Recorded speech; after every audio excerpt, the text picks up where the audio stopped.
only one name on the face of this earth that can keep you out of hell. It's not Baptist, it's not Methodist, it's not Presbyterian, it's not Catholic, it's not Jew. There's just one name that can keep you out of hell, and it's the name of Jesus. Lighten up, Francis. Hey there, and welcome to Ask an Atheist, the show where we sit down with folks who have let go of religion and aren't afraid to talk about it.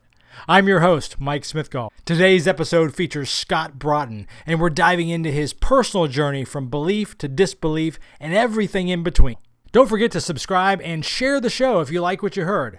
Let's go. So this is Scott. He is a friend of mine from Florida, and he's also an atheist. I think we both met. We were already sort of out, if you will, as an atheist at the time. Yeah, that's a good point. Out-ish. I think most of us go through a ish journey. You know, we generally, because we grew up in America, generally start out at some religion, various levels of severity, and then it's a slow break. Most of us, even though the realization may be somewhat sudden, the process of coming out, if you will, is generally slow. And we'll talk about that because you and I have similar backgrounds. We're both from the South. We're married, children, blah, blah, blah. So we'll talk about a little bit of all that. Give me a second here.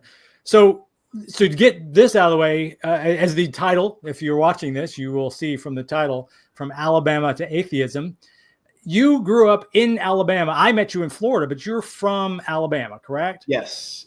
I don't even know if I know. Small town, Southwest Alabama, home of To Kill a Mockingbird, Monroe County. Wow, really? Okay. Yeah, it's a very religious southern area. The small town I was in, roughly 1,000 people in the city limits. So as you come in from the south end of town, you have to go by the First Baptist Church. And as you leave the other end of town, you pass the United Methodist Church that I grew up in. And of course, south of there is the very conservative, I don't want to say snake handling, but I've heard rumors. And then up the other way is like the little old grandmas that sing without sheet music. And then there's everything else all around it. It's a very Jesus-y area. It's very, very Jesus-y. Jesus-y, yeah. Now, I'm going to assume, like you said, it's very Jesus-y. Growing up, were you aware of any other religions in town, or was it pretty much just various sects of Christianity?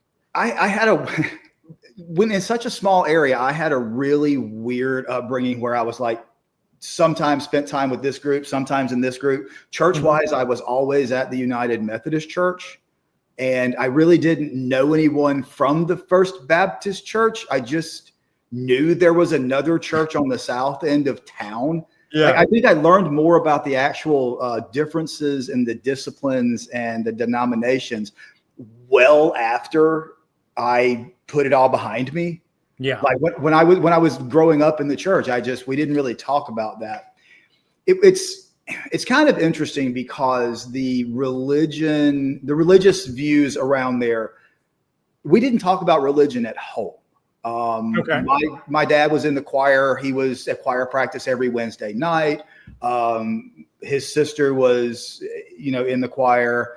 They had the Ruth Circle and the men's breakfast, but it was all about the community aspect of it and social aspects of it. But I never really, besides books given to me by my Sunday school teacher and stuff, there wasn't a lot of religion in the home.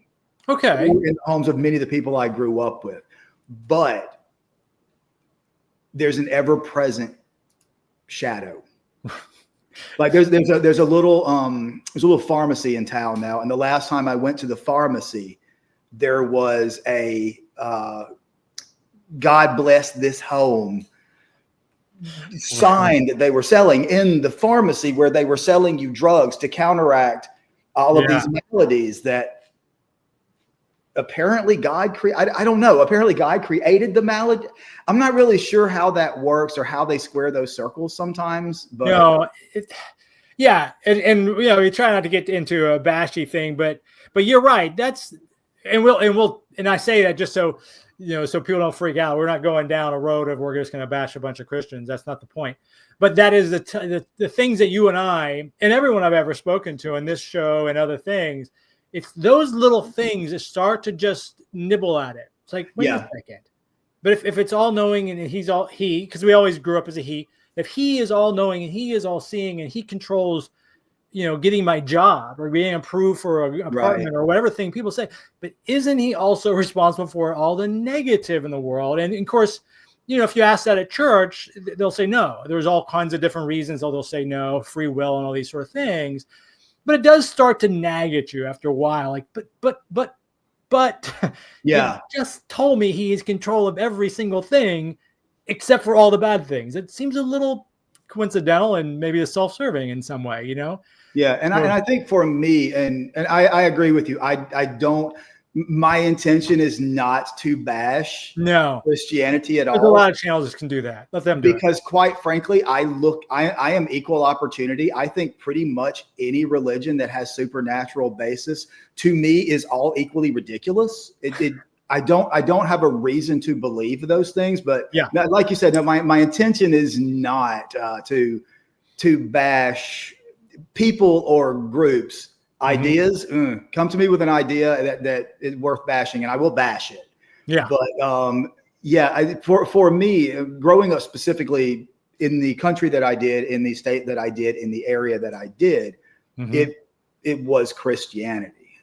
Little I heard about any other religions, the closest were, of course, Judaism and Islam, because socioculturally, where I'm from, those two groups were extremely put down by very bigotous views. People had very negative things to say about the Jewish people and very negative things to say about Muslims. And I'm like, I didn't even know what a Jewish person or a Muslim was. All I know is that, people in the South didn't like them. Exactly. And I don't understand why. No, it's funny you say that, because when I was little, I lived in Pennsylvania until I was 11, which is where my father's from. And my mom is from Florida, where you and I met. So we moved in there. But when I was little, because it was the North, we did have Jewish people in I went to Boy Scouts. I had a friend that was Jewish. So I was aware of Jewish people. Didn't know really what that meant and didn't know how it was different, and knew that Jesus was a Jew. So that's sort of all I knew. Muslim, I don't know the first time I heard of Islam and Muslim. I'd obviously seen movies and TV, Lawrence of Arabia or something. People were dressed, which now we would know those people were probably Muslim. Right. But I had no sense of them, and certainly not any good understanding of how they differed and or how they were the same. In fact, some of the similarities I didn't even realize until I was well into my 30s and 40s. After 9/11, and the topic of Muslims and Islam came up much more. So you just naturally started to learn more. And I met in working in IT, I've worked with a lot of people from all over the world, and I've worked with a lot of Muslims and Pakistani, from Pakistan and stuff like this. And I got to find out more about their religion, just osmosis, so to speak. But as a kid, no, I don't know if I ever heard the word Muslim as a little kid, ever. I had no sense of it. Yeah, I heard do remember Mormon before I heard Muslim. We had a National Guard armory, and for anybody that knows anything about the United States military, they usually send the National Guard out before they send the regular army out. Yeah. So so because of that, there was a lot of Soldier of Fortune magazines and pro-military magazines being sold, and of course at the time, that was when we were in Lebanon and places like that. So a lot of that was religious in nature. So that's kind of what little bit of even hearing the word Muslim or Sunni or Shiite was just through anti-Islam, almost military sentiment. It was really weird. Yeah. I was noticing Owl and the Proust did strange thing early on. The so-called KKK were strongly against Catholics. Yeah. So it's funny, and I remember, not remember because I wasn't alive, but with JFK being elected, it was the first Catholic. Yeah. And even within the sects of Christianity, there's these sort of, opposing forces, And now we've got kind of a weird thing where we have an American in the papal office now. So yeah, and he's from Chicago, which is and I was actually talking to someone not too long ago who went to his church, and it was interesting, and even though you and I are not believers, it's still pretty neat. I mean, that's pretty cool. I was like telling somebody, like, imagine if you're the one that got married by that local priest and now he's the Pope. I'm like, well, we can't get divorced now. We're buying this thing out. I don't think they were supposed to get divorced to begin with, but it is added pressure. That's the American side. We're going to get divorced anyways, So get back to this. So you're a little kid. I don't know. When did you move to Florida? When you were older as an adult, right? Oh yeah, no. When I moved to Florida, my kids were already school age. Okay, I didn't remember where you met your ex-wife and your. Yeah, no. We went to high school together. Again, very small town. And lovely woman. I've known you both for forever. So tell me then, living in this small town of Christians, essentially, is throw a rock, you're going to hit a Christian, right? What was your first start? What was the first thing you did that started, or first thing that came to mind that made you start to seriously question, not just like, well, that's an interesting question, then just left it, but start to think, this isn't right. Something's not jiving here. Because of the culture of the area, there was a lot more about teaching you what to think than it is how to think. Mm-hmm. So when it came, this guy was swallowed by a whale for so many weeks or whatever. Long weekend. It's just like, okay, because you're that person of authority has told me this. The person that I've been told since I was born that has authority over knowing these things. You don't question them. They just, do. Mm-hmm. All of these animals on this boat. Well, somehow God made it happen. Well, that's good enough for me. God made it happen. And there were a lot of times that I just questions I couldn't answer typically went the standard, the Lord works in strange and mysterious ways. That's always the answer. So there wasn't a lot of ability to question. There wasn't a lot of impetus to make those decisions for yourself. Right. So depending on my age, like about 12 years old, I think anytime I could talk my dad into going to visit the cousins down in Mobile instead of going to church on Sunday because they were his favorite cousins. That was my way of getting out of going to church. I liked the cousins, don't get me wrong, but I would, about every 4 to 6 weeks, I would say, hey, Dad, it's Sunday. Why don't we go down to Mobile and visit the cousins instead of church? Right. But was there any one thing that was the biggest one, the one that's like, this is wrong? Not just, I don't know this is right, but this is wrong. Yeah. Something's wrong here.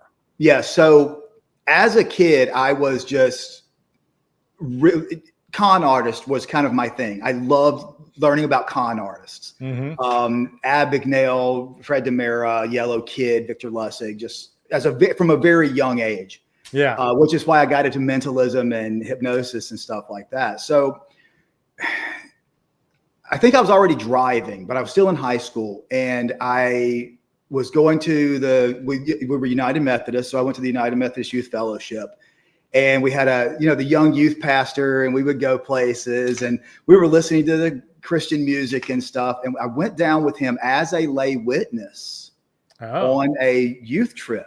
Because, if I try to be in a group, I'm going to make sure I'm doing everything right, knowing what I'm talking about, and trying to be the best for the group, which is I later found out was part of a mental health issue that I had. So we're down there, and it's the night, the next to the last night, middle of the night. I'm staying up with the youth pastor and his buddy and one of the musical prophets that was there visiting. And this is one of the prophets that God gives them messages about you, and this is what you need to do with your life. And man, like I said, middle of the night, I've been listening to all these things all day, and it was just, I was having these feelings and emotions, and he started talking. And at some point he asked me a question, and the way he phrased the question, I realized was what mentalists refer to as fuzzy facts. It's a mentalism type of a thing. so I really started paying attention, and I noticed some very, I noticed the same type of questions and comments that you would get from a psychic. Really? Or, and I got to where I would purposefully go a different way than was the truth. Okay, fine. I lied. I bore false witness to the prophet just to see. And sure enough, every time I would agree, he's like, yep, that's what I've been told. And this is what you need to do. And like going completely away from the truth. And that was like my first time that it just really hit me going, if this is real, that would not have been his response. Right. If he was talking to an almighty creator, then either that almighty creator is not almighty, or he's not talking to an almighty creator. And how old were you about that? Late teens, still in high school, but I think I was driving. Okay. And I think at that point, it really hit me. What am I believing and why? Do I have the good reasons to believe these things? Yeah. Because up until that point during this trip, I knew I had all the good reasons for these things because of the way I felt. Yeah. But when the rubber hit the road, when I put the emotions aside and started using logic, reason, and skepticism, it just, yeah. And after that, I was kind of down the path of seeing if I had reason, and I realized that I didn't. And it just, at that point, I was kind of done. Yeah.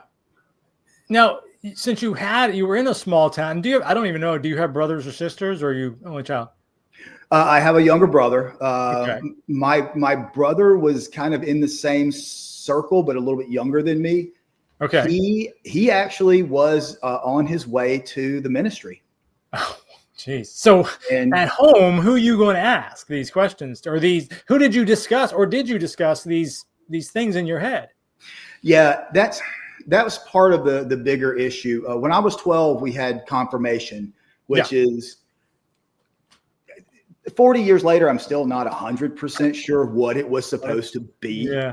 I remember the preacher coming and asking us questions, having one-on-one sit downs about what we felt about the Bible. And, I'm a 12-year-old trying to impress the pastor who knows everything. So, the Bible's a rule book on how to do this and that. And he was like, well, that's not entirely right. And somehow I still got confirmed.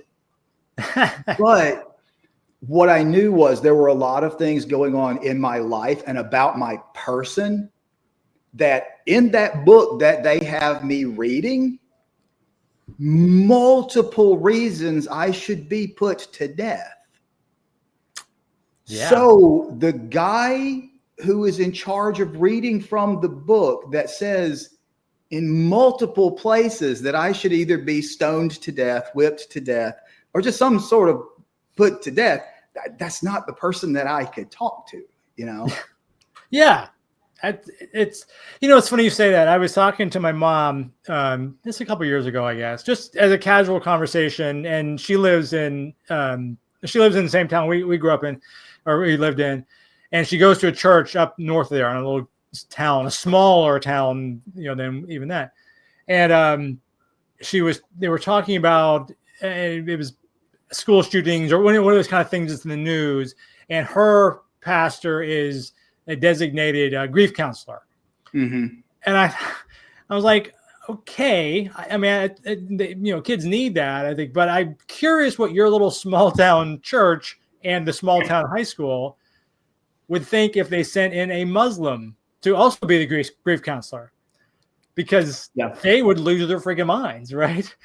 Because just like you, I don't mind them being a grief counselor or anybody being a grief counselor if they're qualified, and these people probably are.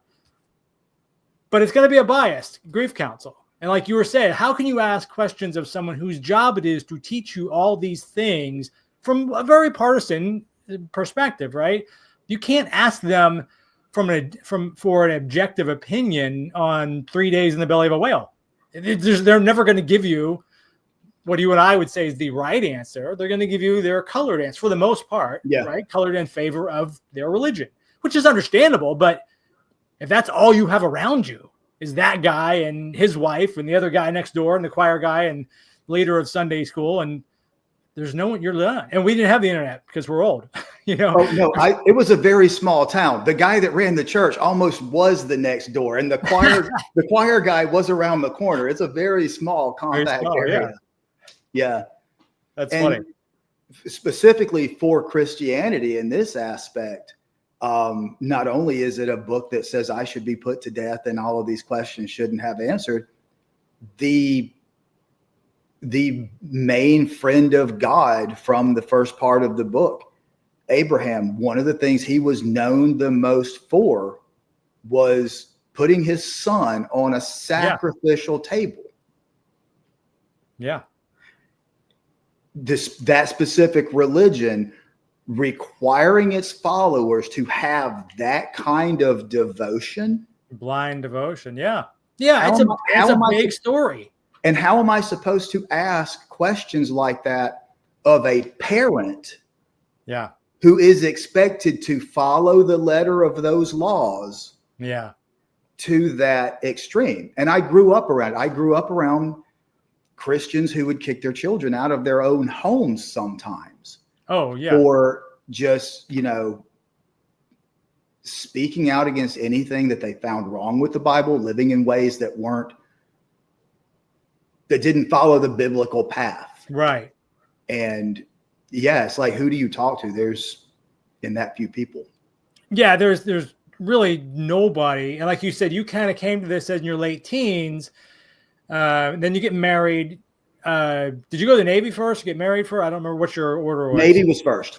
Navy's first. So this is your first time out. Where did you first go? Where was your first duty station? Orlando. I was in Orlando for the entire time. Oh, wow. So you went to base camp or boot camp there? And I went to basic. I went to A school, started power school, and then did TPD all in Orlando. Okay. So that was your first time. And of course, Orlando is not a massive city, but it's way bigger than you were living in. And you're the Navy, which has people from all over the world, quite frankly. The Navy, U.S. Navy is pretty close. We have a lot of people from all over the world in our Navy, which kind of is odd, but it is what it is. So in the Navy, did you have a different opportunity to explore these thoughts, talk to anybody else? Give me that experience. The Navy was kind of interesting because what we had in basic training for any type of religious experience was pretty much a multi-faith type of a person who, while Christianity may be their main thing, they do know about rites that Catholics give, or Islam or Buddhism, or something like that. So it was kind of an overarching type of a thing. It was mostly non-denominational Christian type of things. Sure. And like most other times, I literally went to the masses and stuff that they had just because I didn't want to sit in my rack. There was nothing else to do. Right. It's like growing up in South Alabama on a Sunday. You might as well go to church because you can't go to the beer store. It's closed on Sundays because Jesus. That's true. But it was. And one of the things I did notice, being in the Navy was interesting because there was also that dogmatic authoritarianism. Yeah. I mean, I don't, saying the words out loud makes it sound horrible, but it just is what it is. It's that same type of, you have to listen to what you're being told for these reasons, and you don't question it because the people that are telling you to do it just know more about the things than you do. Right. Which is, you've got one in the Navy. So if you've heard anything about basic training, it's about breaking you down and building you back up the way they want you to, which is literally a baptism. I mean, they get you in these classes, they break you down and build you back up the way that you should be brought up in the word, in the church, depending on which denomination. So Yeah, it was a little unsettling. It was a little unsettling, especially knowing how many people that I was with were literally going to go off and kill people and then go to church on Sundays, for which I thought was just a weird juxtaposition. Yes, to say the least. And I imagine that's been a problem of military people for all eternity. I mean, ever since there was any religion that had anything against killing people, which I think most do, because it's just a natural human feeling that we've adapted into religions. But then to square that, right, it's always been enough. I don't blame you. You know, wars are wars, and people go to war. That's just human nature. But I've always found that an odd juxtaposition, like you said, to kind of get up one day and think, I'm going to go kill someone today, and then after that, you pray that you didn't get killed. Right. In the same book that says thou shalt not kill. And I'm not even going to try to argue the points because I just get it. But it is odd that they can weigh these two and be comfortable on both sides. Yeah. It's a strange dichotomy that I've always found it very fascinating. And not having been in the military, I've not had to literally have to deal with that. Thank God. But thank God, because I can't get it out of my head. That's what we say. Exactly. Well, it's it's touching on that though. It's somebody actually I remember told me while I was in basic, no atheists in foxholes thing. Yeah. And I'm like, when you look at there's no atheists in foxholes, when you look at prison conversions, when you look at praying in front of abortion clinics, when you look at the turnout of church people for funerals, it just that was one of the things that kept adding to the fact that, yes, I see why it makes it easier to believe certain things when you think that you're at your lowest point or that you need this the most and you're desperate for something and someone pops in to fill that hole. Mm-hmm. How much of that is the desperation and how much of that is an actual good reason to believe? Because once I started questioning whether I had good reasons to believe, I just didn't. Yeah. Let me ask you a question. Camel just popped up with a good question. I don't know if I've ever thought of it myself specifically. He says, please ask Scott why there is such a place exists as the Bible Belt in the South. What's the main reason a lot of people are more religious in that area? And I don't have a good answer for that either. Having grown up mostly in the South, I don't know why it's more prevalent and more deep-seated, if you will, because there's certainly religious people. I live in Chicago. There's big churches here, like we just said, the Pope's from here. But the South, it's different. There's a different fabric down there than there is everywhere else I've lived. I've lived California to Pennsylvania and parts in between. Yeah. Any thoughts on that? Oh, I have thoughts. Anytime you talk about Southern history, there is one subject you cannot leave out. What's that? And that is slavery and the racism that came in after that. Yeah. And just from exploration of kind of the history of the religion in the South and stuff like that, former slaves and even current slaves at the time, they weren't allowed to read. They weren't allowed to learn how to read. True. So the first thing that they started becoming allowed to read was the Bible. Well, good point.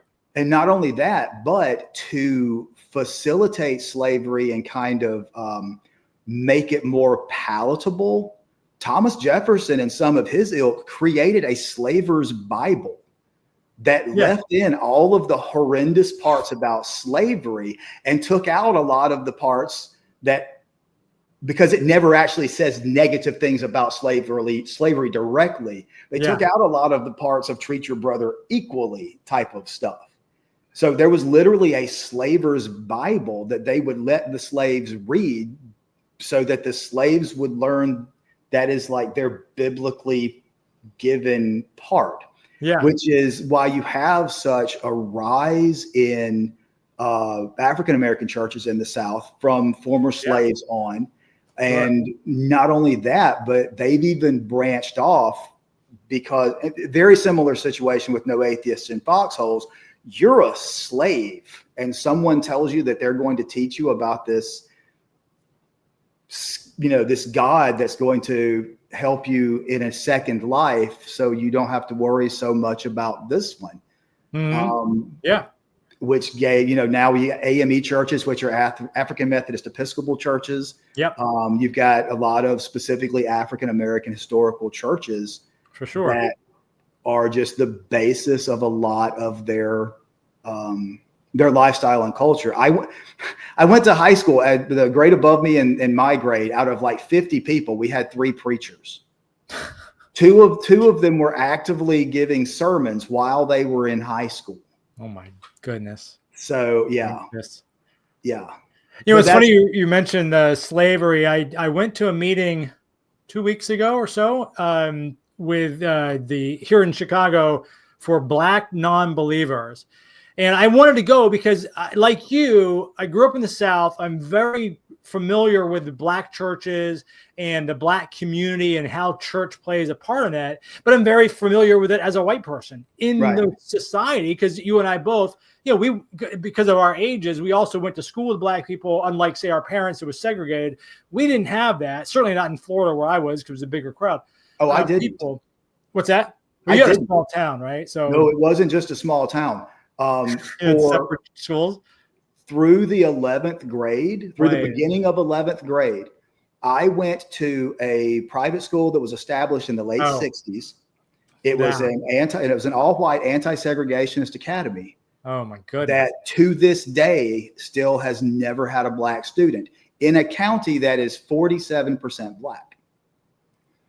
Yeah, I did not have a Black classmate, teacher, person of authority, or person I spent more than a few hours a month with at a time until I was almost 17. Wow.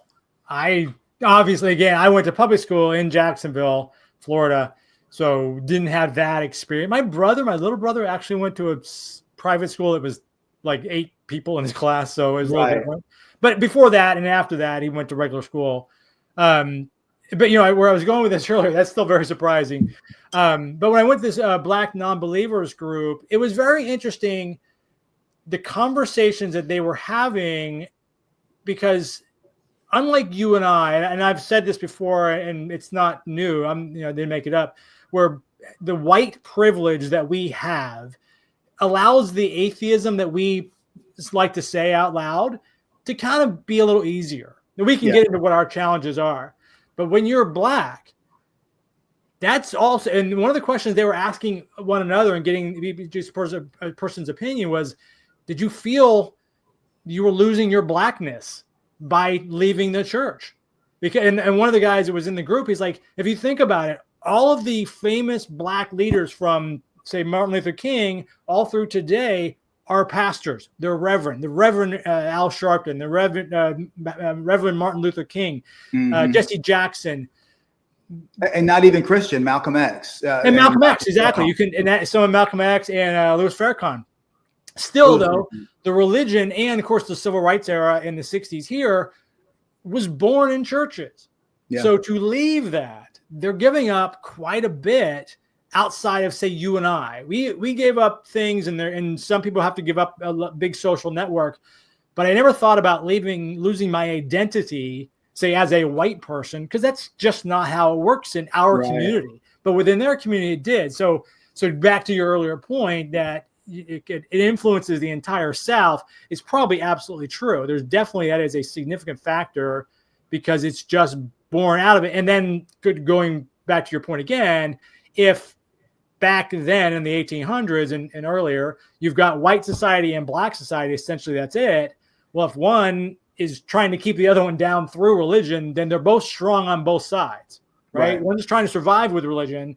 The other side is trying to keep them down as an ulterior motive through religion, but they're both picking religion very, very strongly, and it just gets ingrained where it maybe wasn't that much later up in North. So it's interesting. So I think it was Ugar asked that question earlier. That's a really interesting question. I never thought of it myself. Yeah, there's a really interesting intersectionality there because they're most of your social grouping because you weren't allowed to go. It's like during the pre-civil rights movement, you weren't allowed to go to white theaters. You weren't allowed to go to a lot of white things. So most of the culture around where we were, it was church was the main thing. That was it. And that's what, like I said, when I went to this group, that's essentially what they said is like, I grew up in the church and the society and the community went to church. It wasn't really an option. Even if you weren't a particularly strong believer, that's just where your society went. Yeah. That's where you interacted with one another.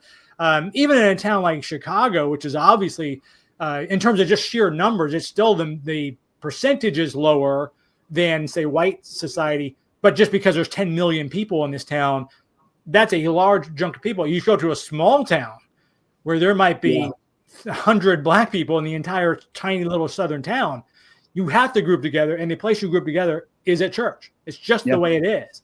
And to say no to that is a big, big decision. I'm trying to get a couple of these people that I met that I've become a little friendly with. I want to get them on this same thing because it was a fascinating conversation. Because again, as a white person, I can only assume so much, and then I'm lost. I have to find out from the person who's lived it. It was really very interesting.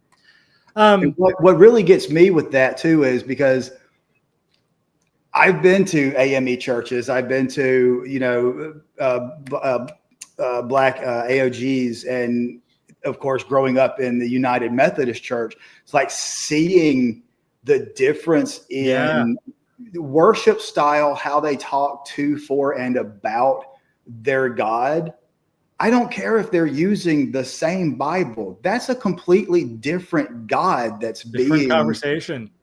Put out there. It's really interesting, which is why we have like tens of thousands of denominations. Yes, it is. That's always very interesting to me as well. You have the same Bible, although there is no same Bible because there's 50 different versions of that, even whatever. There are millions of versions, seems like. But even though, let's just say we had one Bible, why do we have all these different religions that they're slightly different than the last one and reading the same? Because it's all interpretation and all these other things. And it's a little bit of a la carte, right? You can pick and choose. I want to get back to, because I went sideways on that a little bit. I do want to get back to while you were in the Navy, just because you mentioned, it caught my ear. You mentioned this sort of authoritarian process, and that's military. It's the idea. You got to listen to the guy ahead of you or above you because they have orders, and orders get people survive or killed. I mean, there's legitimate reasons for that, but you're not taught to question things, really. You're supposed to just go with it and yes, sir, no, sir, whatever, right? With the other people that were also in there, and I know you well enough, you didn't go in as an officer right out of Yale. So you were in there with the basic guys. Were you able to come out at all as non-religious, let alone atheist, or was that even not you yet? Because of other factors of my childhood and my relationship with religious doctrine, I avoided talking about it. I have some mental health issues that are deeply rooted in identity disorder, which has a lot to do with religious trauma and me versus what a person is supposed to be. So no, for the longest time, it was not a subject that I would even broach with anyone who didn't already flagrantly come out and say something to the effect of Christians are just the dumbest people in the world. Then I can say, okay, this might be somebody I can at least give my opinion to. Right. Until that point, it was just so feeling like I would be judged for anything I say. Yeah. Like even to the point of if everybody else is bowing their heads, in my own head, I was taught that it was disrespectful for me not to bow my heads with them to the God that I didn't believe in, type of a thing. So it was because of the conditioning and a lot of the other stuff like that. I didn't come up in conversation. Yeah. Well, okay. If it did, I would just be like, okay, just play along. Just smile and nod. Yeah. Like we still do sometimes at Thanksgiving or whenever, when there's a group of people. And again, we said this at the top of the hour.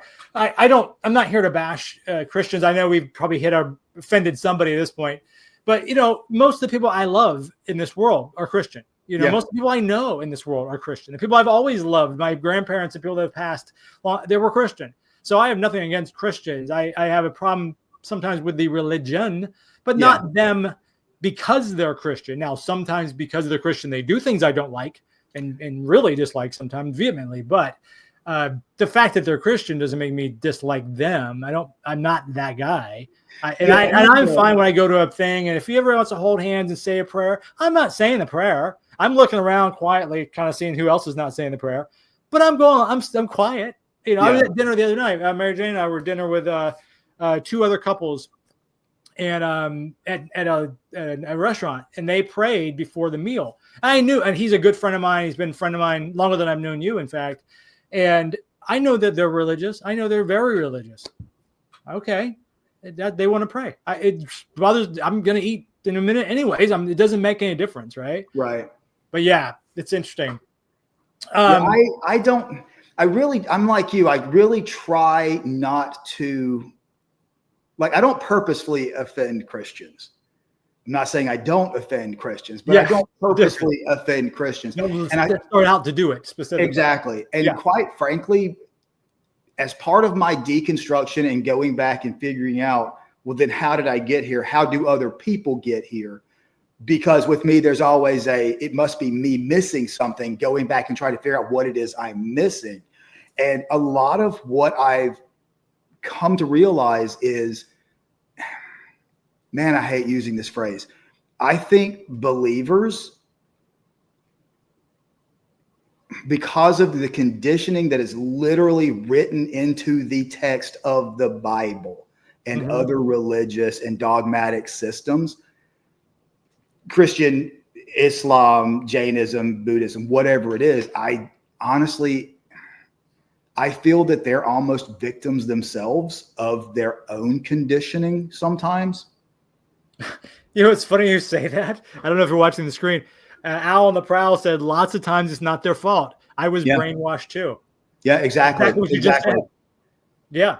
And that's true. I mean, you and I and the people that I've talked to and in little groups that you and I kind of hang around with in this sort of thing, we all came to a conclusion, but not when we were 2. It took us, you were in your teens, you know, some people are 30s and 40s before they start to click. I talked to a guy not too long ago who's 52, 53. He came to that conclusion 9 years ago. He was a Pentecostal pastor. Yeah. Pentecostal pastor. And then he became an atheist. Yeah. So yes, it takes a while to undo that. And some people just don't question things, not because, and that's not a disparaging comment. There's just no particular reason to question it sometimes. Exactly. And if you're like, and that's the biggest thing. That's why I try to respectfully challenge when someone just blasts out and says something, and I'm like, but have you thought of this? Question. Yeah. Does that make sense? And you know, Recovering from Religion is a group for people who are deconstructing, and I think they have a side group that is specifically for people who lived and worked in the ministry for decades before realizing that they just didn't. And most of the atheists I've ever come across who spent time in religion, they will tell you that the reason that they stopped believing is because they were legitimately trying to find reasons to believe. And the more they studied, the more they read, the more they asked questions, they realized that there were no answers. Yes. I will attest to that anecdotally for sure, that once you start to go down that rabbit hole, if you can't get stopped by someone who's well-meaning and keeps you from going further down, the answer is, like you said, get scarcer and scarcer as you go down, and you realize, wait a second, if this doesn't make sense, then that last one didn't make sense, and 4 questions earlier doesn't quite make sense either, and it just starts to crumble. It's like a house of cards, right? Yeah. And obviously, they prefer you didn't do that, but and we would say, as atheists and within the atheist community, you know, some of the best read Bible people that read the Bible the most are atheists. because they usually start out religious. And like you said, then they kind of delve in it. Let me read this again. I don't think I'm missing something. Let me read this one more time. And you start to, and also let me read the things that they never bring up in Sunday school. Because someone will tell you, did you know there's this thing in there? Like, oh, I never heard that. I've been in Sunday school for 12 years and never heard this thing. Like, and funny, a guy I was talking to, in fact, he was that same pastor. I think it was him. I'm losing my different stories. No, it was Larry Warren, a guy I interviewed a couple times ago. He was like, there's certain sermons they run every year. Yeah. When you're leading up to Christmas, you're going to get the same sermons leading up to Christmas. You're leading up to Easter, it's the same sermons. Mother's Day is going to have a couple about being good to your mom, blah, blah, blah. So there's only X amount for the rest of the year. They're going to have freedom, so to speak, to teach. And they're not picking the negative stuff, not without a really good spin. They're going to pick the uplifting and the good and do the right thing. They're never bringing out the donkey, thing, which she has his member was like a donkey and emissions. Of course. That doesn't seem to come up, but it's in there. It's in the book. You're going to skip that chapter. It's a little uncomfortable. We're going to go right on to Noah or whatever. Yeah. Well, even those same recycled ones, the Christmas one is always the big one. This is XYZ, exactly what happened leading up to that with the, they had to go to Bethlehem for the census. The census, yeah. Or was it to pay taxes like the other book said? Yeah, well. Now, was he from Nazareth, or did they leave and have to go back to Nazareth? Did the wise men visit when he was a baby? Because the other book says he was like 4 or 5. It's so funny. The repeated stuff is not even. It's not even the full story of that. It's the choose your adventure kind of thing, The cafeteria Christian choosing which ones they want to. Yeah. And it's, again, like the person said earlier, Al said, we're all brainwashed to that. And brainwash is maybe a strong term, but I totally understand it and agree with it. If you're just told something, talk about indoctrination, you're told something from early on, if there's no reason to question it, you just roll with it. So again, we come back to our original point. I don't have a problem with Christians. I have a problem with religion specifically. Yeah. I want to switch gears a little bit. So you come out of the Navy, you come back. Did you, I don't know if she's your high school sweetheart per se, but you marry someone you went to high school with. Again, small town, you went to high school with everybody. So you get married. I went to high school with her sister. Her sister was in my class. Oh, really? And my best friend at the time was in love with the woman that I ended up marrying. Oh, okay. When we were in high school, but this is like a couple of years later. So it was very, very small town. Went to the same church, ended up going to the same church. Yeah. Like they went to one of the ones up north, but it was right by where our farm was. So it was, you're always connected to a church. Yeah. Well, in a small town, everyone's connected. It's a difficult thing. The smaller it gets, it's virtually incestuous. Yeah. Yeah, exactly. So you come back, you've already got these thoughts in your head. You're going through them on your own because there's nobody really to talk to yet. Is she a believer when you go back and is strong, and give me the level of severity, if you will, for her belief? Very, very, very low. I think at a level mainly of my mom and dad go to church. Okay. Very casual. We never, I think she was kind of the same mind I was, more of this is not something I do. This is not anything that has impacts my life. Mm-hmm. We didn't have a very good level of communication about things like that, but it was never anything that we brought up. We never went to church together. We never really had any conversation. Like the closest religious conversation was, my son has a Hebrew name. That's literally the closest thing I think we had to a religious conversation, was coming up with my son's name. And it wasn't even the religious aspect of it. That was it. So it was pretty much non-existent for us. Okay. And I don't want to speak for her level of belief or anything like that. Conversational wise, no, it wasn't even something that really came up ever. The closest thing I had was when my kids were very, very little. The grandparents wanted to take them to church.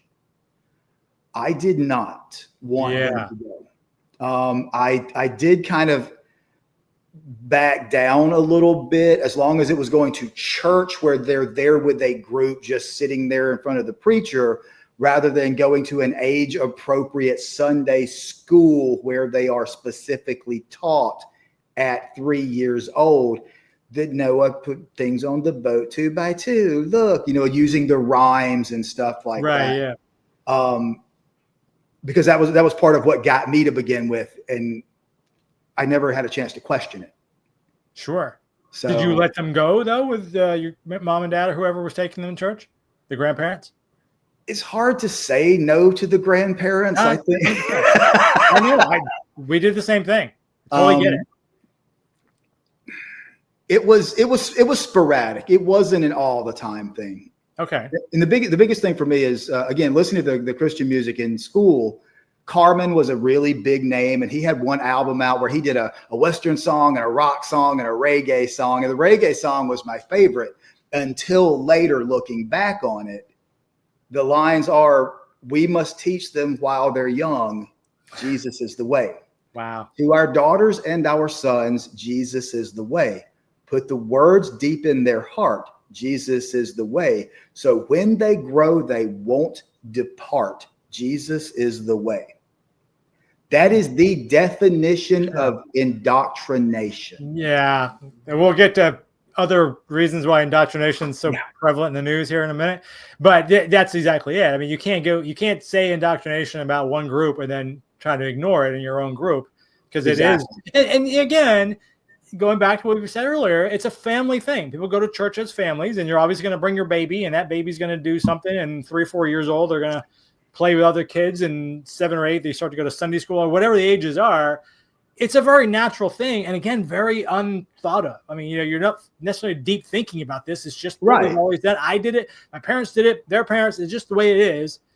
And someone like you comes along and says, "Wait a second, hold up. Let's put the brakes on a bit. This is kind of funky." And I did the same thing. We didn't go to church as a family, but when my son would go across town where my mom lives, he'd go to church with her, and he enjoyed it. And I think he's definitely religious. I don't know what his level of religious is now, but when I was more out, he was definitely not. Could be somewhat a bit of a, go against dad. I don't know. But it's interesting. I was like, all right, but I had no problem with it. Come to your conclusion. He certainly knows my opinion, but but let me ask you this though. Given that you're growing up, you're at least for a while, the kids were little in Alabama, right? You're in this tiny town. How did being an atheist affect you raising them internally, like in the family, behind closed doors, so to speak, and externally? Were you out? Because I was a little nervous about being out, because I don't want my kid to not go to the birthday parties. And I don't want people to not come over for the slumber party because they know his dad's a weird atheist or her dad's an atheist, because in the South, it's exactly what would happen. So I was pretty tight-lipped about it until they were well into their teens. And I felt like, okay, you guys are on your own at 16, 17 anyways. There's not much I can do at this point. But when you're 6, they're babies. I got to protect them. What process did you go through on that? I stood by quietly for the most part. Yeah. I was a little bit of a black sheep for the most part. And I had like layers of different reasons that I kind of didn't fit into that whole Southern rearing type of a thing to begin with. So like, by this time I was already exhibiting issues with my mental health. It's one of the reasons I was left the Navy was because of mental health issues that came from religious and other issues growing up. Yeah. And because of all of those things, I was always very quiet about things. Little things I would be really, really bold and brash and loud about. But when it came to things that directly affected me or could possibly have down my life potential of how I would be treated, how people in my family would be treated, I was very quiet about those.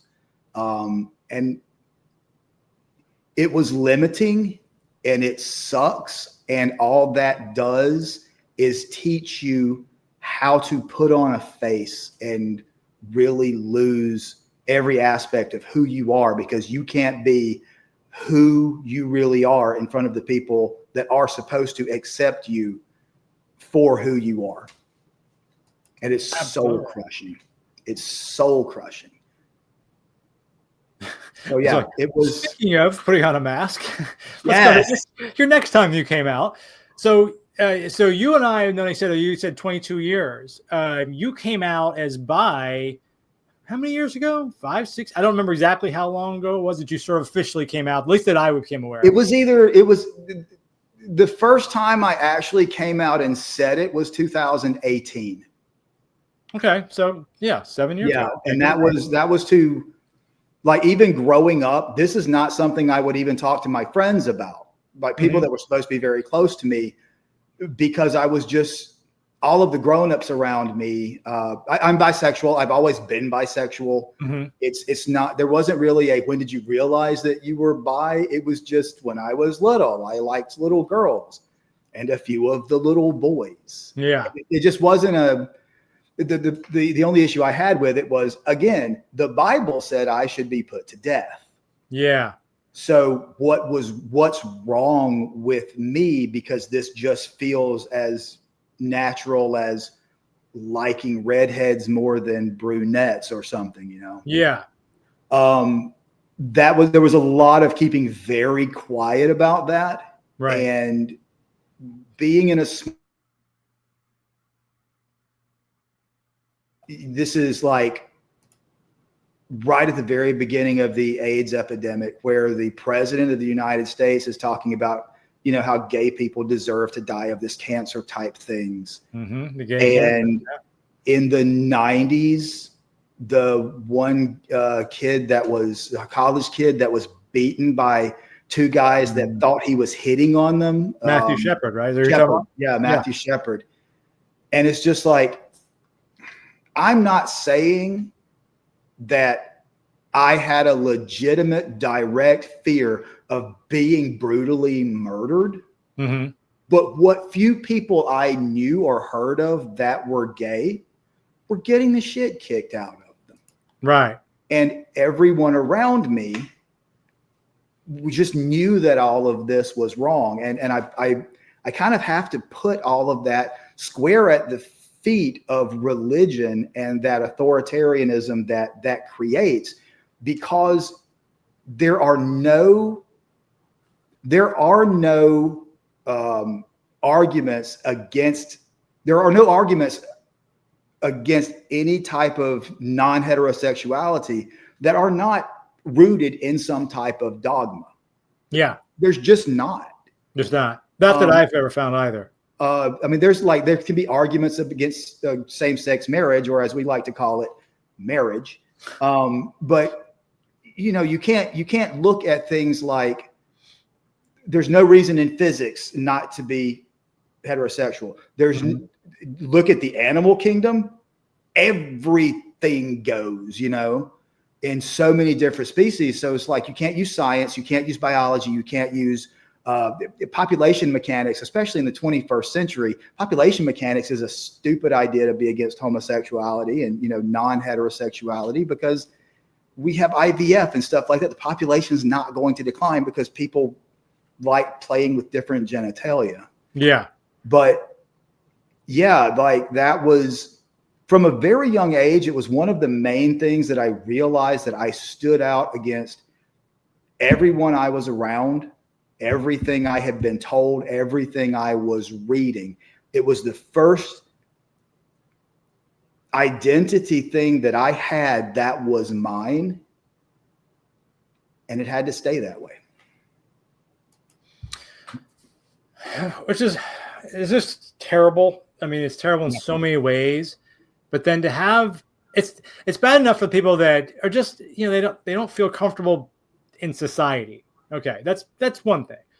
But then to also think the people that I love, that are around me, that I respect or whatever, once I say this thing, they literally think I should die. Now they're going to not say it that way, Some will. You know that. But I'm going to have to pray for you, because if I don't, you will die. You're going to go to hell. There are all these other things, right? I can't imagine growing up like that. And since you said you kind of knew this early on, you definitely had a tortured process having to deal with all that in such a tiny town and in the United States. I mean, quite frankly, in a lot of places in the world, not just the United States. But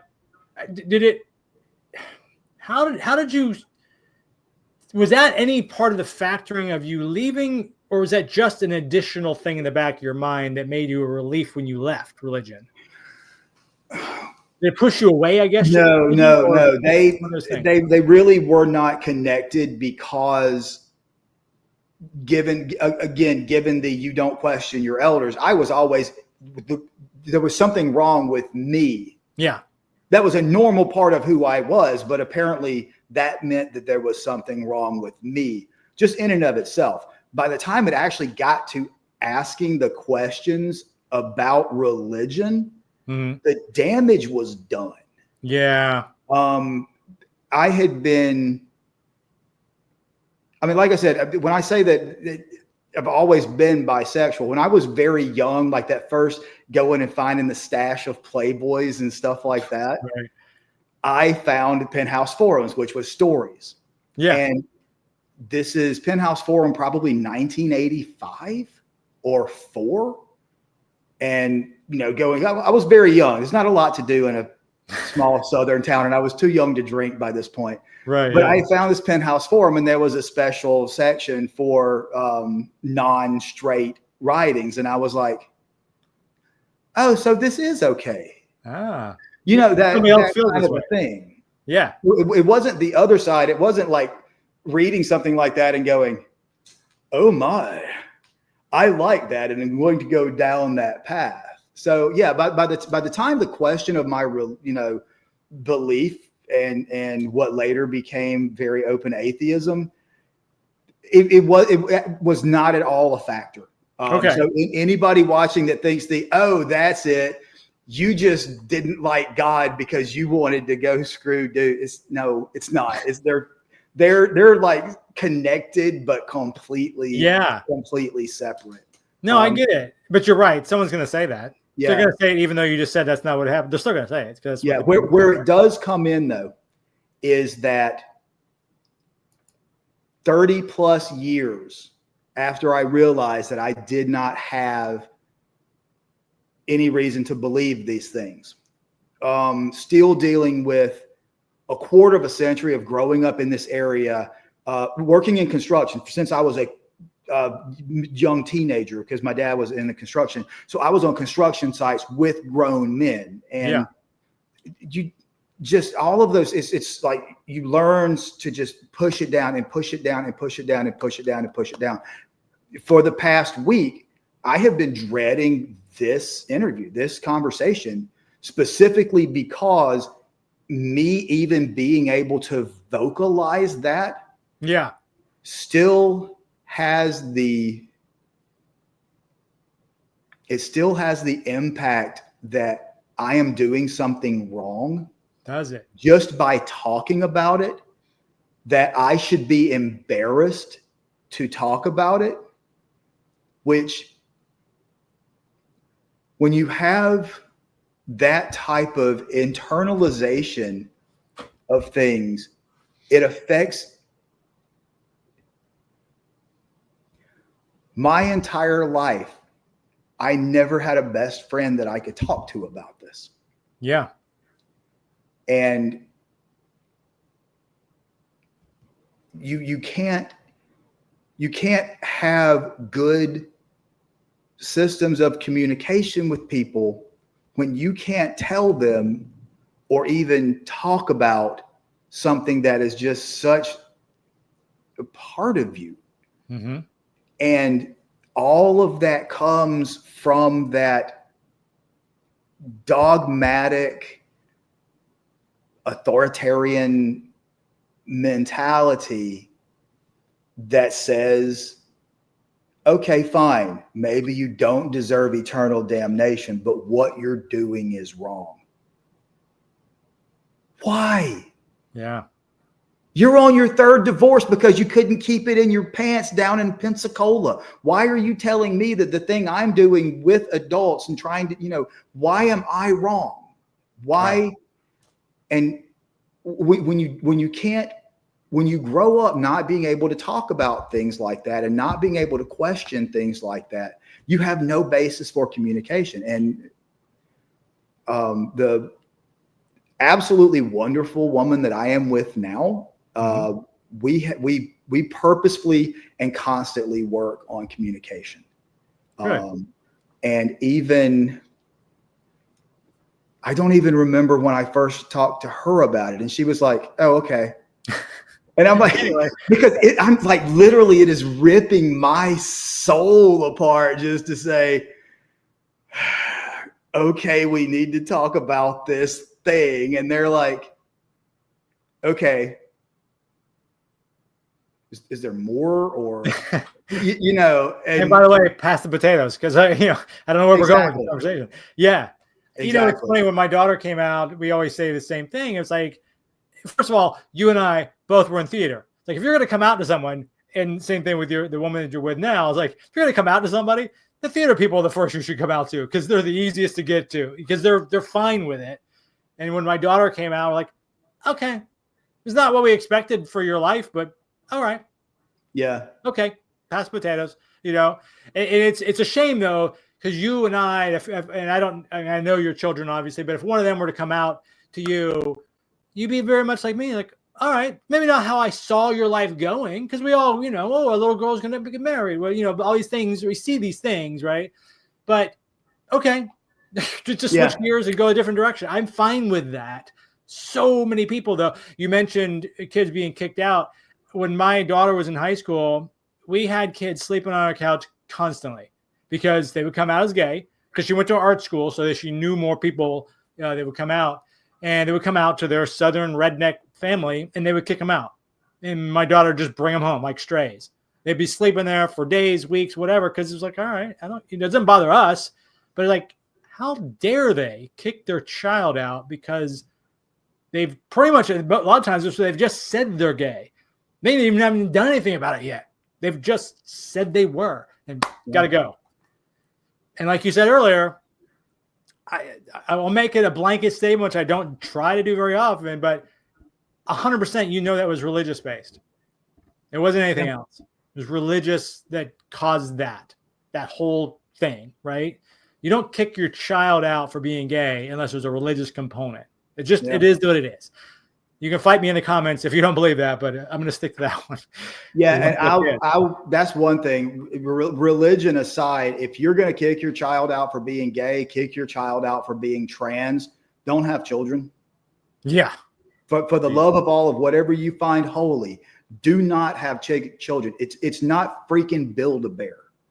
That's one of the things, growing up in a similar situation where there was the authority of what the parents and children and what that was supposed to be. Like, even growing up in that social structure, I had no way of communicating with my own children. It was like, I tried to impart good things to them and things like that, but I didn't even have really good lines of communication with my own children to where I don't think I ever gave them the sense that they shouldn't come to me with anything. Mm-hmm. But at the same time, I don't think I ever gave them the sense that they could come to me. Yeah. With anything. I know what you mean. I know what you mean. I think every parent has something they look back like, what was I thinking? Why didn't I do that differently? It was so obvious now. That's why you get a second shot with grandkids, right? Exactly. You can let all the things you did wrong. And, you're trying to get through your own life half the time, as you did. And I've been, you kind of hit these phases that you kind of get established in your 40s and 50s. Like, all right, I got a good sense of what I am now. But when my kids were babies all the way through moving out, I didn't know what the hell was going on. Let alone how to make them happy and do their things correctly. I'm going to make mistakes and like, all right. Yeah, I can't tell you how many times I've stopped myself from writing a 20-page diatribe. Like, I'll go through something in my brain and go, Dear son, here is Yes. where I screwed up. Do not I'm do so sorry. this. Yeah, I know it.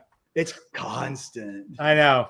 It's probably like that's one thing. It's probably universal of every parent and every planet or every nook and nook and cranny throughout this whole world. It's like we all do the same process. So at least we got that going with us. Yeah. I do want to ask you a question about this because I'm always curious about this. You and I know a lot of the same people, and I know some of them are gay. Or various levels of various variations of queer. Let's just say that as a common umbrella. I love the queer umbrella term. Yeah. My wife and I were just talking about this today. It's like it's such an encompassing umbrella. I wish we could just stick with the word because it's easier just to say in the sense that it includes everyone. I get it. Right. Doesn't matter what and some people don't like to be pigeonholed anyway. I'm not Right. gay and I'm not a lesbian. I'm somewhere. You're queer. That's fine. And I know it was a slur, but it's not now. We've taken it back. Let me ask you this, and you'll see this in the South, probably everywhere, but we do see it in the South where you're gay, you're queer, and yet you are still going to church. How do you, Scott, square that? Because it's an odd thing to me. I can't quite get it, but I'm not queer and I'm not religious. So again, it's like a little bit foreign. So my opinion is a little skewed, but how do you see that? I see that if you read the book of Matthew, Jesus specifically says that anyone who divorces and remarries, and divorces for a reason other than having someone committed adultery on you, if you divorce and remarry, you are an adulterer, and you will never see the kingdom of heaven. And yet the most fervent believers in that book have elected Donald Trump president, who is on his third wife. And if I'm not mistaken, he cheated on the first one with the second one, cheated on the second one. Even then, it doesn't matter. By the very words in their own book, he'll never see the kingdom of heaven. And yet they're saying that he was sent here by God. By God. And I don't want to call out my fellow queer people, but I think it's the same type of conditioning. The conditioning is there. The indoctrination, especially when it happens from a young age, is there. And the reason that you try to square that circle is because forcing that square peg into that round hole is easier than dealing with the cognitive dissonance. Yeah. So making up the reasons, well, that was the Old Testament. Well, Jesus said to love everybody. Right. So that's why we're a queer-friendly church. Yeah. And to be fair, there are queer-friendly churches. I know there's one in Jacksonville that several of our friends go to. Oh, yeah. Some initials, and I can't think what it is. Oh, especially the UUs. The UUs. The UUs are very open. And I know only a little bit about them. What is it called? The Unitarian Universalists. Unitarian Universalists, yeah. Episcopals have been fairly, I mean, I was raised Episcopal, which is a very casual Christian, been fairly open. But again, most of these it's still in the book. It's still in the same book that the guy next door in the next church is saying you're going straight to hell. So it's a little, it's not just in the same book. It's the same God that specifically said you should put these people to death. Yeah. It's the same God. You're right. It's not just the word, it's the God. It's just like anything else. I mean, to me, a queer person who is religious and believing that those things can coalesce is no different than the same person who thinks a person can live in a belly of a whale for 40 days. It's just, you have, I think so much of it is that people that have those beliefs and they're just so deeply rooted in that, it's so much easier to literally say illogical things, circular arguments, and just lack of logic to help them cope with the fact that they can't ask those questions because that gets them outside their comfort zone too. No, I agree with you. I think you're absolutely hit that on the head. I think that it's it. And and again, being raised and still living in the South, it's just part of society, and it's hard to break away. A lot of people give up a lot when they leave the religion. It's one of the reasons we have a group here in Chicago that we meet regularly. And some people will say, well, why do I need to hang out with atheists? Like, it's not to hang out with atheists per se. It's like a lot of people left the church and lost their social network. They lost that sense of community. So, and our meetings are not, and I say meetings, I hate even using that word, but we get together. We go to a bar. We've got one coming up later this month. It's like at an arcade. It's not an agenda. It's just, here's a group of people you can feel free to talk freely. No one's going to condemn you for it. And you may have had a group in church, and now you don't have that. Well, here's a group of people that have the similar thoughts. And because atheists also tend to overlap with politics and some other things, you're going to find some people here that are going to be similar.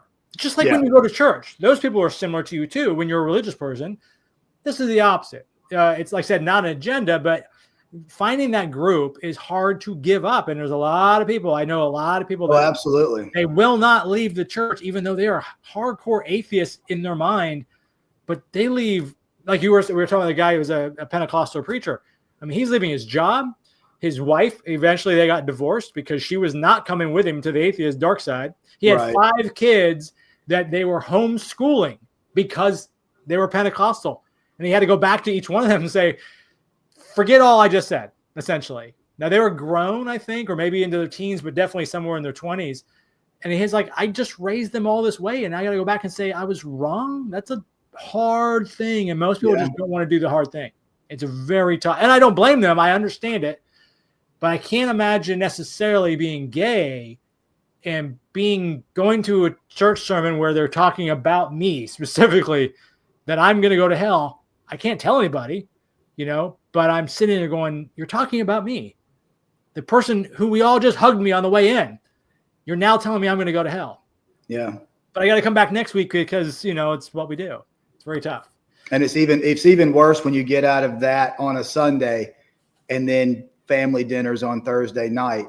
The same things get, And that's part of the issue I face with that is I everything for me is internal. I am, what anybody has ever seen about my personality is exactly what I let them see. I'm a master of masking. I learned to mask from an early age. I saw something on a social media post once that said, if you're the type of person that retreats into yourself when you're sick, then that means as a child, you had to deal with a lot of really heavy stuff by yourself. Interesting. And I kind of followed that path and realized, like I said, this is some of these things nobody I ever grew up with knew about it. And the worst part is the internalized homophobia. Oh, yeah. Well, yeah. Like you and I could go on for this for days. No, I mean in myself. Oh, I see what you're saying. You had to repress it yourself. Yeah. Well, yeah, I had, because first of all, when I went into the Navy, I was on the bus to Orlando when Bill Clinton was elected president. Oh, wow.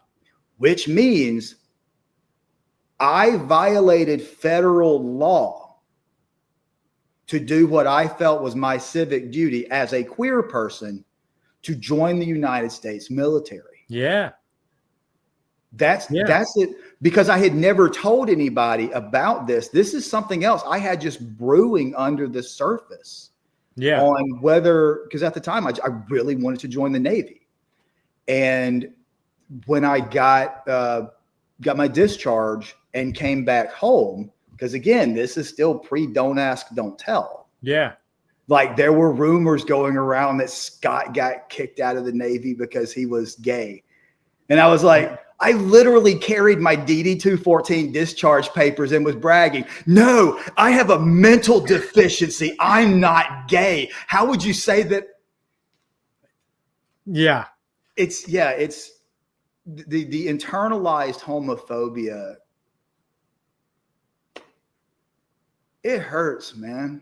Oh, I imagine, man. It's something This is one of the reasons I wanted to do this, especially here on the first day of Pride. Happy Pride Month, everyone. Happy Pride, everybody. Yeah. I was talking to a mutual friend of ours who works for one of the local LGBTQ organizations, and I made a donation.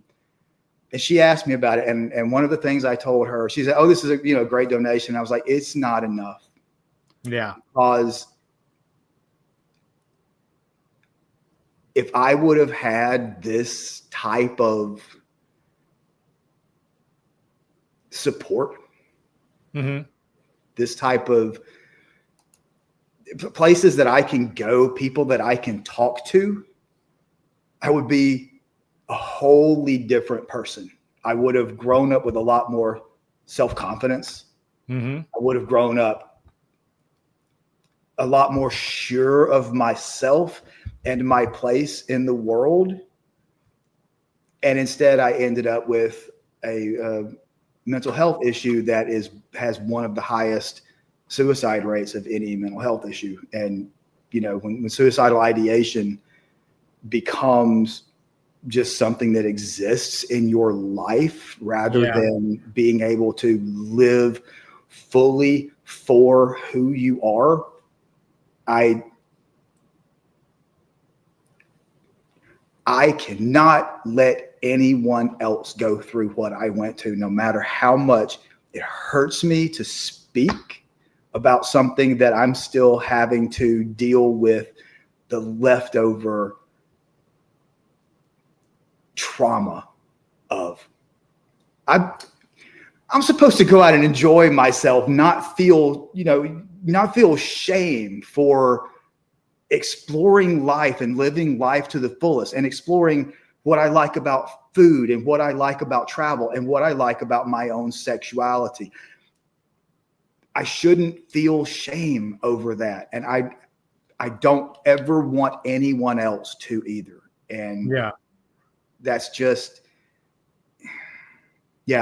happy Pride, everyone. Happy Pride. Let me ask you one more question and then we'll wrap up. You kind of hit on this, but if you were to talk to someone now, young kid or an old person, are we old persons now? I guess we are. I keep getting told I am. I know. It's the gray in my beard that's giving it away. Other than that, I'm totally exactly. Again. And maybe the bags into my eyes, like, God damn. Yeah, I thought about that when I turned my light on. I was like, "Ooh, I might want to do this with a filter." How do I smooth that out? But what would you give? What advice would you give to someone coming out either way, as atheist or as bi or as gay? Coming out, I guess, and I can use that as a broad term.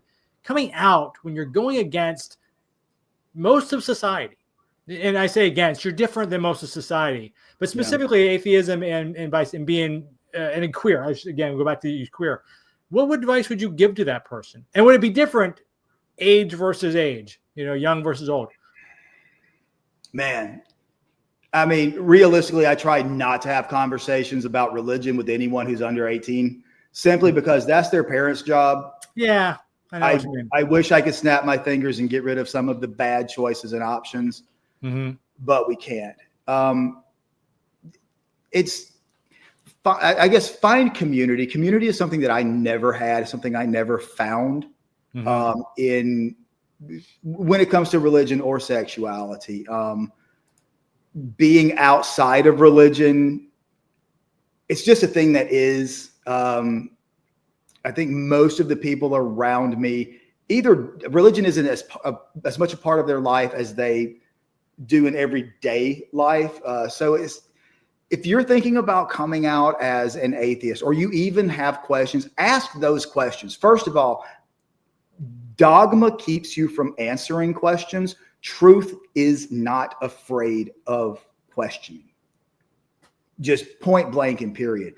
If you ask questions that you do not find good answers to, keep asking the questions, because you're going to either get a good answer or realize there's not one. And if there is not one, if the answers that you are getting do not make sense, then the question does not make sense. And it's time to move on.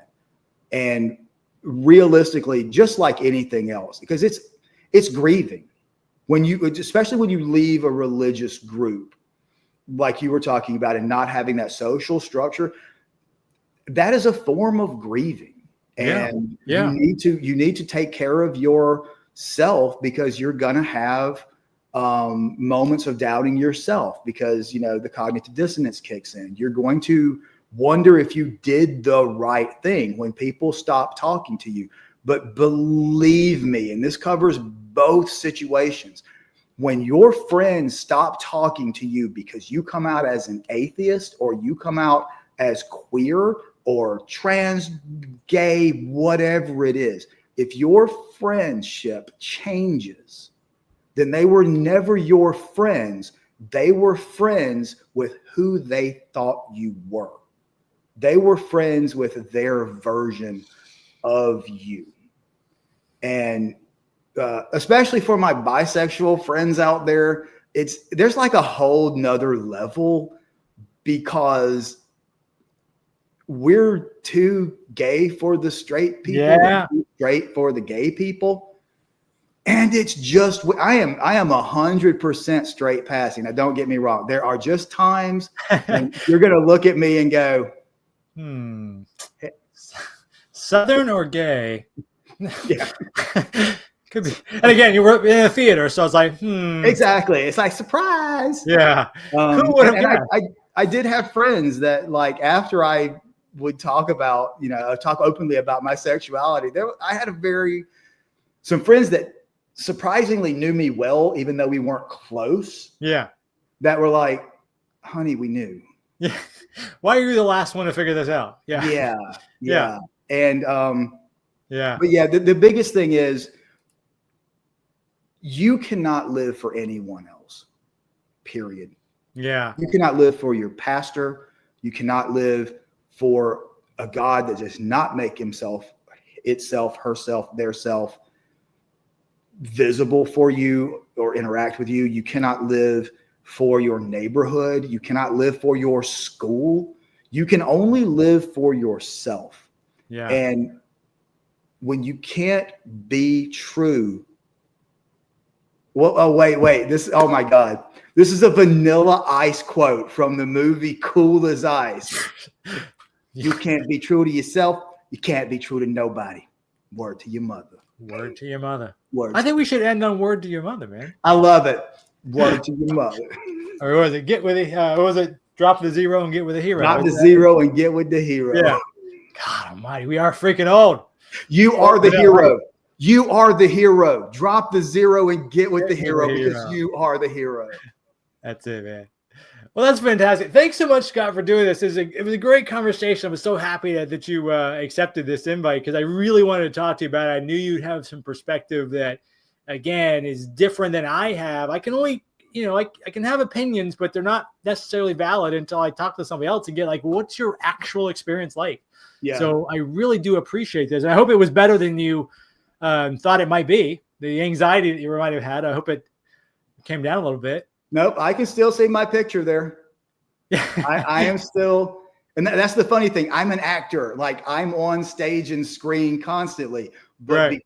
The mask is down. The mask is, I'm doing the Phantom of the Opera. The mask is still kind of there. But. So, don't we all keep it up at some point? But, yeah. But again, thanks very much. I do appreciate this. For those of you watching at home, thanks for tuning into this. This is becoming a regular series. And if you're interested in being on this episode, you have a unique story, I would love to hear it. I just want to get different people's opinion. You saw how it went.